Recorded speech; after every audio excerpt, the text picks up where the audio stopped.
आगे बढ़े रुख करेंगे इस्लामाबाद का। एम्स अस्पताल में डॉक्टरों ने एहतजाजी तकरीब मुनक्किद की। एहतजाजी तकरीब में इस्लामाबाद के तमाम हॉस्पिटल्स के डॉक्टरों के अलावा ताजर यूनियंस और JUIFA के मरकजी सेक्रेटरी जनरल मौलाना अब्दुल गफूर हैदरी ने शिरकत की है और खिताब किया कि एहतजाजी तहरीक के चेयरमैन डॉक्टर अस्फंदियार ने चैनल 5 से खसूसी गुफ्तगू भी की। जबकि आपको बताएं कि OPDs को बंद करने का ऐलान किया गया है। तफसीलात जानते हैं ज़मीर हुसैन ज़मीर की इस रिपोर्ट में।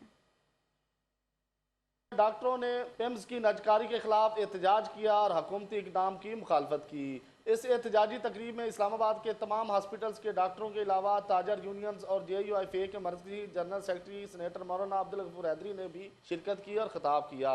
तो मैं कल की जो वाक़या हुआ है उसकी मैं शदीद मज़म्मत करता हूँ और इसके साथ साथ जो आपने तहरीक उठाई है और जो आपकी डिमांड्स हैं जमीयत उलमा इस्लाम की मरकज़ी सेक्रेटरी जनरल की हैसियत से और मुत्तहिदा मजलिस अमन के डिप्टी सेक्रेटरी जनरल की हैसियत से मैं उन तमाम मुतालिबात की भरपूर हिमायत करता हूँ।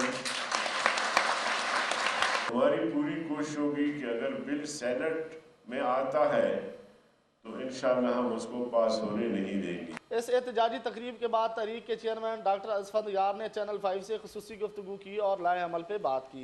MTI एक्ट जो एक ज़ालिमाना एक्ट है जिसमें अस्पतालों को प्राइवेट किया गया है, जिसमें रेगुलर सर्विस लोगों की ख़त्म की गई है और सब कुछ ये कॉन्ट्रैक्ट पे चलाना चाहते हैं। इसके ख़िलाफ़ हमारा भरपूर जो है ना वो एक प्लान हमने बनाया हुआ है।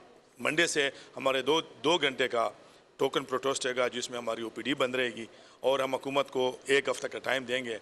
एक हफ़्ते में अगर हुकूमत ने हमारे मुतलबात तस्लीम किया और इस एक्ट को वापस नहीं लिया तो फिर इसके बाद हम इसको कंप्लीट करने पे मजबूर हो जाएंगे और इसकी ज़िम्मेदारी जो लोग गरीब अवाम तकलीफ़ में होंगे उसकी ज़िम्मेदारी हुकूमत वक्त पे होगी। एहतजाजी तकरीब में ऐलान किया गया कि अब रोजाना की बुनियाद पर एहतजाज जारी रखा जाएगा जब तक हुकूमत फैसला ना बदल ले। तहरीक के कायदीन का कहना है कि सोमवार से हम रोजाना की बुनियाद पर 2 घंटे के लिए OPD बंद करेंगे जिसकी मुकम्मल तौर पर जिम्मेदारी हुकूमत की होगी। कैमरामैन मलिक शाहजेब के साथ ज़मीर हुसैन ज़मीर, चैनल 5 इस्लामाबाद।